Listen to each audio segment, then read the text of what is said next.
Bonjour à tous et bienvenue dans votre émission Yes Harmony, l'émission qui vous conduit à la rencontre de vous-même. Tout le monde en parle, mais qu'est-ce que le développement personnel? À quoi ça sert? Pourquoi cette quête du bien-être à tout prix? Et comment se développer personnellement? C'est ce dont on va parler aujourd'hui. Je m'appelle Jemila Bouteille, je suis coach en épanouissement personnel et thérapeute familial chez Harmony NC. Chaque dimanche, je vais partager avec vous des réflexions, des outils autour du bien-être et du développement personnel. Nous allons explorer différents concepts qui permettent de mieux se comprendre, de se connaître et ainsi nous éveiller à qui nous sommes. Ensemble, nous allons cheminer vers une vie plus saine, plus sereine, en prenant soin de notre santé physique et notre santé mentale. C'est parti pour une vie en harmonie avec nous-mêmes et le monde qui nous entoure. Pour cette première émission, il m'a paru essentiel de commencer par qu'est-ce que le développement personnel et à quoi ça sert. Car on l'entend un peu à toutes les sauces, mais qu'est-ce que c'est concrètement ? Aujourd'hui, nous sommes dans une nouvelle ère où le bien-être, la bienveillance sont au cœur des discussions, autant dans la sphère privée que professionnelle. On part à la quête du bonheur, on a besoin de se sentir en paix avec nous-mêmes, de se libérer de nos chaînes et de se sentir plus heureux, plus pleinement. Mais avant de savoir comment être heureux, nous allons définir qu'est-ce que le développement personnel. Je suis maître de mon destin et capitaine de mon âme.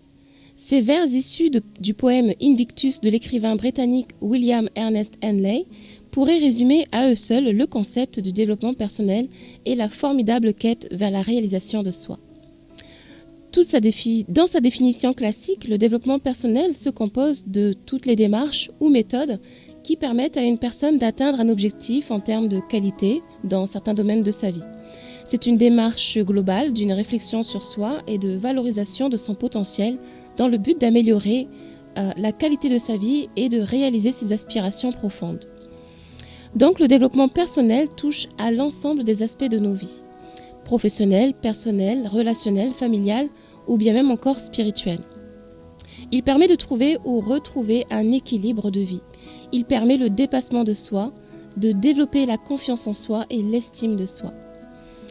Et ce qui est top, c'est que quand on travaille dans un domaine professionnel, par exemple, eh bien, il y aura des effets positifs dans un autre domaine, dans le familial, par exemple. En résumé, le développement personnel est une démarche propre à chaque individu, mais qui peut être effectuée de différentes manières. Soit en étant en totale autonomie, en lisant des livres peut-être sur le sujet, ou en écoutant des podcasts, ou soit en suivant une formation ou un stage en groupe, ou bien encore en se faisant accompagner de façon individuelle par un coach ou un thérapeute. Alors pour faire du développement personnel, il existe différentes démarches. On va retrouver par exemple la thérapie brève, la relation d'aide, la méditation, le coaching, la naturopathie, les constellations familiales, la sophrologie ou encore l'hypnothérapie. Certaines de ces démarches vont travailler sur le corps, d'autres sur l'inconscient ou encore sur le conscient. Et ce sont tout autant de façons très diverses pour travailler sur soi et donc pour se développer personnellement.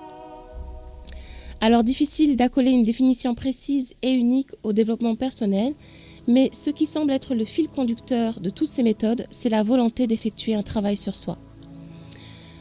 Et c'est quoi faire un travail sur soi ?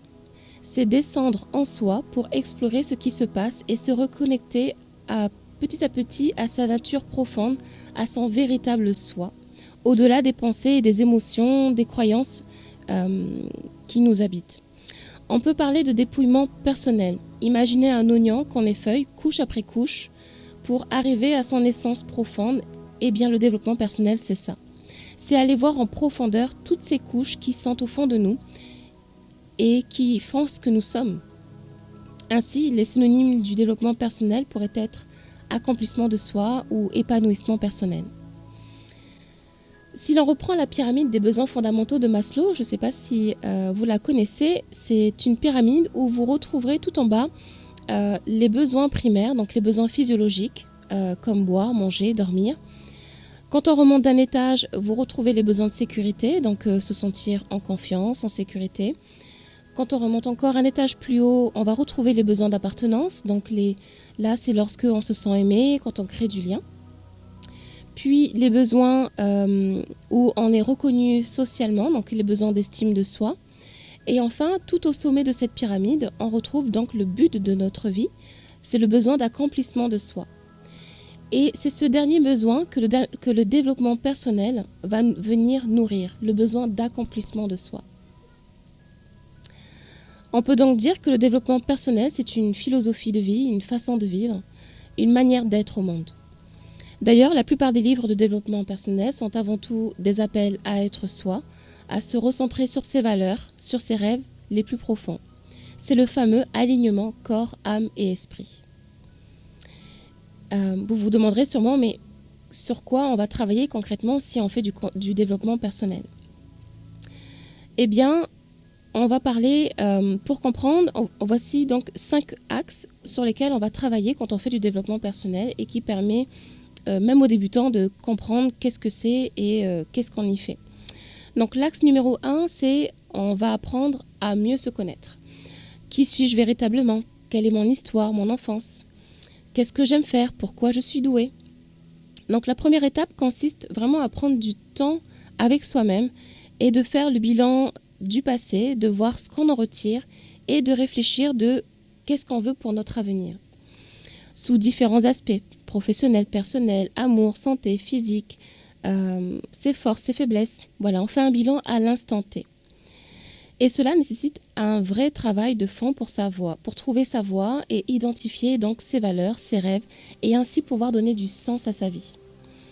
Pour l'axe numéro 2, on va apprendre à oser être soi.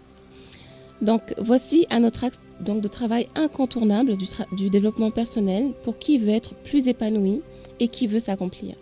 Développer sa confiance en soi et oser être soi dans son entièreté. On se détache du regard des autres, on apprend à dire non et on est tolérant donc avec soi-même, on s'accepte tel que l'on est. Axe numéro 3, on va se fixer des objectifs à réaliser pour avancer dans sa vie et c'est là que le coaching donc prend toute sa dimension et son utilité. Le développement personnel intègre donc le fait de se fixer des objectifs pour apprendre à avancer et avancer un pas après l'autre, marche après marche. Donc on va décliner ses envies, ses rêves en objectifs, on va définir le délai pour les atteindre, quels sont les indicateurs de succès, quelles seront les capacités, les ressources à mobiliser ou celles que je dois développer. Et aussi pour vous aider, vous pouvez utiliser la méthode SMART qui est plus ou moins connue dans le monde professionnel. Donc c'est S spécifique, M pour mesurable, A pour atteignable, R pour réaliste et T pour temporel. Donc un objectif SMART.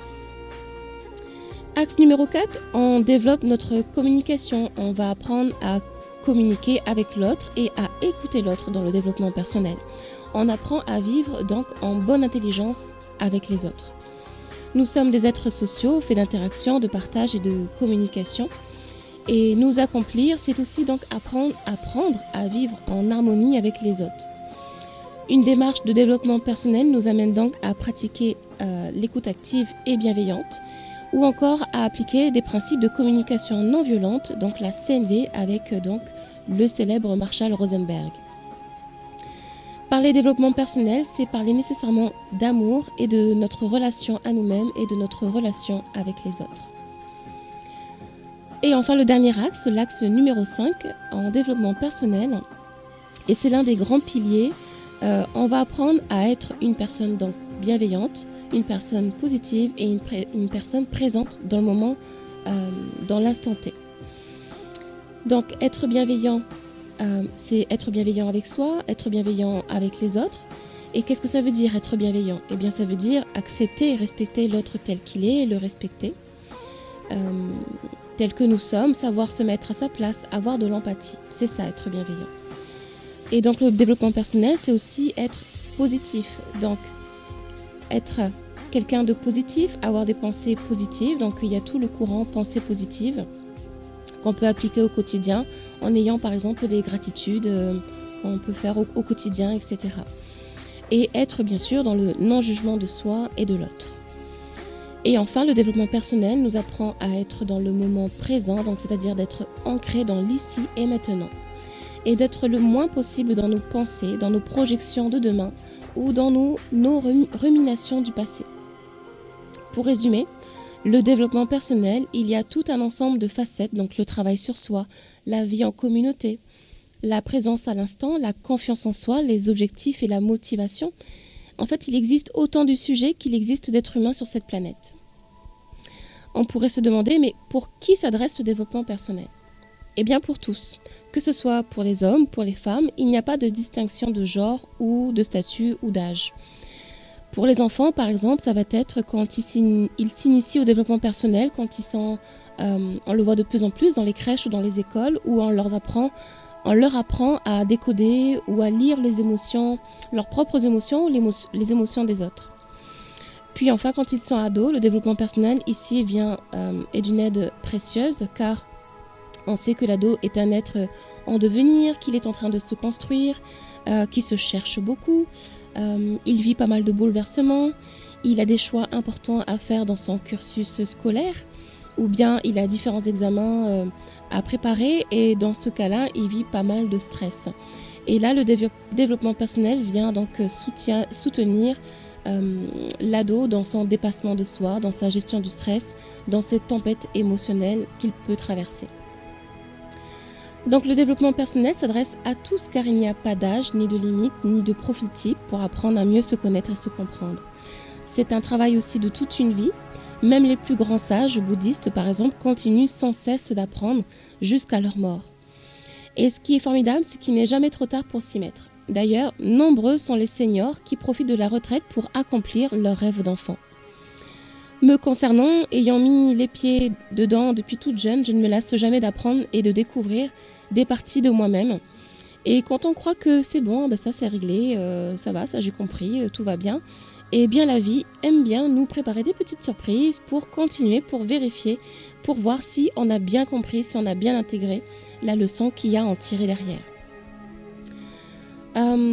Ensuite, on pourrait se demander pour quelles raisons et dans quel cadre on pourrait commencer à faire du développement personnel. Souvent, le développement personnel naît d'un moment clé de notre vie, un choc, un événement traumatisant, un tournant important de notre vie, un changement, une rupture familiale ou une rupture amoureuse. De nombreuses personnes parlent d'un déclic, puis d'une nécessité de changer de comportement, de changer les choses pour se réaligner avec eux-mêmes et leurs aspirations profondes. Vous connaissez sans doute l'adage qui dit que c'est lorsqu'on touche le fond que l'on peut rebondir. Cependant, ce rebondissement, ce déclic n'est pas nécessaire pour s'intéresser à la réalisation de son potentiel. La réalisation de soi est donc un processus de changement progressif.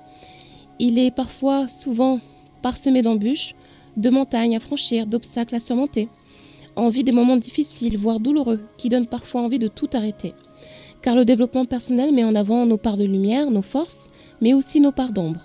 Il fait ressortir nos vieux démons et il nous pousse à y faire face, à les affronter pour savoir s'accepter et enfin avancer. Chacun d'entre nous peut un jour aspirer à devenir une meilleure personne ou améliorer des aspects de sa vie. C'est ainsi que l'on grandit. En conclusion, pour reprendre tout ce que l'on vient de voir ensemble, le développement personnel nous apprend à mieux gérer notre quotidien grâce à la gestion du temps, à la gestion du stress. Il nous permet d'identifier nos talents, nos valeurs. Il nous pousse à passer à l'action quand on a des objectifs, quand on a des rêves. Il est un réel support d'amélioration de vie. Il nous permet d'acquérir de nouvelles compétences, d'apaiser les émotions difficiles, de ne pas se laisser nos pensées ou nos croyances limitantes prendre toute la place et dicter notre vie. Et il permet de profiter davantage de l'instant présent et de vivre de relations beaucoup plus harmonieuses. Concrètement, le développement personnel vise à nous rendre plus épanouis et plus heureux dans notre vie. Et c'est plutôt un but honorable, n'est-ce pas ? Je dirais que la chose principale à retenir, que le but de toutes ces démarches de développement personnel, c'est le bonheur. Tous ces outils ne sont que des moyens d'y parvenir. Et le bonheur ne se trouve pas dans la destination, mais dans le cheminement pour y arriver. J'espère que j'ai pu vous aider à définir ou à mieux comprendre qu'est-ce qu'était le développement personnel, autant pour ceux qui le connaissaient déjà ou ceux qui ne savaient pas du tout de quoi il s'agissait. En attendant de nous retrouver dimanche prochain pour parler cette fois-ci de nos émotions, je vous souhaite un bon dimanche et prenez soin de vous.